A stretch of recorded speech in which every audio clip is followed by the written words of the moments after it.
So, today I'm going to be doing my presentation on the Denali / Mount McKinley naming dispute, which has been going on for quite a while, though it was technically resolved in the past year. So, to start off with the controversial beginning, Denali is the highest mountain in both Alaska and North America, with an elevation of 20,310 feet above sea level. This mountain, and specifically its name, have sparked a lot of controversy in the past 40 years. Denali was first named Mount McKinley unofficially in 1896 by a gold prospector named William Dickey. 21 years later, in 1917, the peak was officially named Mount McKinley after the late president, who was assassinated in 1901. The controversy over the mountain's name began in 1975. During this year, Governor J. S. Hammond petitioned the Secretary of the Interior for the name to be changed to Denali after the name was made official for state use by the Alaska State Board on Geographic Names. So now we can go back through the history and the origins of the mountain and its cultural significance, and why it is considered a race and ethnic relations issue. So the word Denali is the English spelling of an Athabascan name, which you can see here, how it was originally spelled.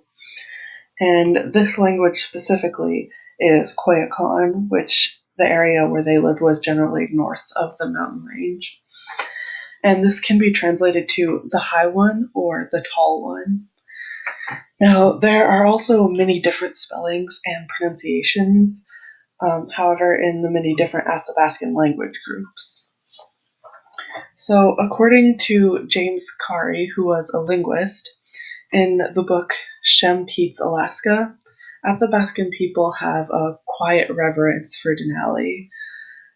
Traditionally, they would try to avoid talking about the mountain, much like Carey says, how they would avoid mentioning the names of their ancestors. Denali is considered to be sacred to many different cultures throughout Alaska, which is why it's so important to keep the original name.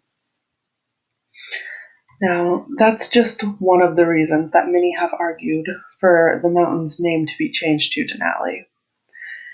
There are many other reasons that people cited as well, and one of the most important reasons is that it was entirely disrespectful towards Native Alaskans to rename the mountain, especially when they had been calling it Denali for centuries and centuries before anybody else had come over to Alaska. So, as Senator Dan Sullivan said, the naming rights already went to the ancestors of the Alaska Native people. While we can't say that Denali is sacred to all Native Alaskans, we can say that it is important to many, and to rename the mountain was completely disregarding this. It also doesn't help that President McKinley never even set foot in Alaska or even saw the mountain. And while it is understandable that people wanted to commemorate him, it is still disrespectful towards the Native Alaskans. And on top of all of this, not many Alaskans, Native or not, called Denali Mount McKinley in the first place. Everybody that I know has always called it Denali. But it is still important to have the formal recognition of the traditions of some Native Alaskans. So there have been many attempts to change the name over the years before it finally succeeded. One of the most known is the long legislative battle between Senator Ted Stevens and Representative Ralph Regula, who was a Republican from Ohio. So for a long time, about 30 years, each year Stevens attempted to make a bill that would change the mountain's name from McKinley to Denali. And each year Regula would create a bill that would block this from going through. This first started back in 1977 when Regula introduced his first bill to block Stevens. The name change had been expected to be approved before his bill. As President McKinley was from Ohio, this was an important issue for Regula, so much so that his crusade went on even after he left the office. Regula ended up asking his successor, Tim Ryan, to continue blocking the name change because he was so passionate about it. The issue of renaming the mountain caused so much controversy that a segment about it even ended up on The Daily Show, which, as most people know, is a very popular show on Comedy Central. And for this show, they interviewed Vice Chancellor Yvonne Peter from UAF. And this was in July of 2015. And this segment, though it was meant to be comedic, it did point out how it is disrespectful towards Native Alaskans, and furthermore, how Ohio doesn't have anything to do with the mountain at all. So, as we all know, all of the people that advocated for the name to be changed were eventually successful.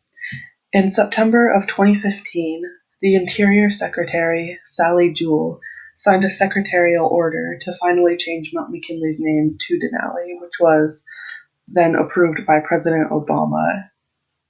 This announcement came just before Obama visited Alaska that year. It was a long time coming, as Jewell said, because the legislation that tried to prevent the renaming of the mountain hadn't gone anywhere in about 40 years. Jewell had the authority to make the decision. There was definitely a mixed reaction towards this outcome. Most Alaskans, for example, were elated by the change. Taking in a personal example, I don't know of a single person here that wasn't happy about it. And as Lisa Murkowski said, it shows honor, respect, and gratitude towards the Native Alaskans. Now, the main opposition came from Ohio. John Boehner especially said that he was deeply disappointed in the decision. He also talked about how the name of the mountain was a testament to President McKinley. Senators Rob Portman and John Kasich both seemed to think that Obama had acted outside of his authority and accused him of going around Congress. Representative Bob Gibbs said that it was a constitutional overreach and insulting to all Ohioans, and he also stated that he would find a way to block it. Also, somebody who gave their opinion on it was, again, Ralph Regula, who even went so far as to say that Obama was acting as a dictator.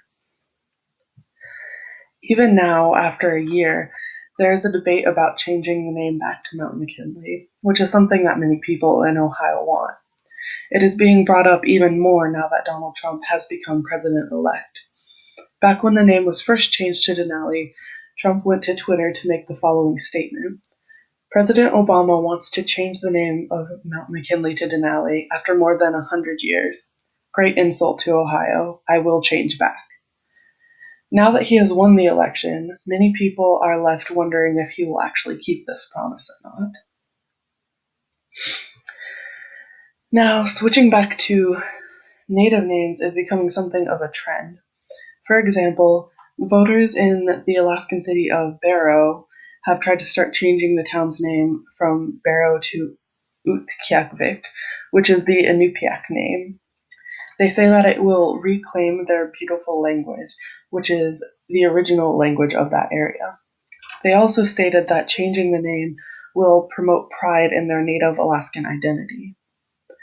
Another example is back from 2014, when Alaska's Black River had its name restored to the original Gwich'in name. In conclusion, restoring these names shows respect, and it also acknowledges the history and the traditions of the Native Americans that lived on the land long before America was even a country. Thank you for listening to my presentation, and that's all I have for today.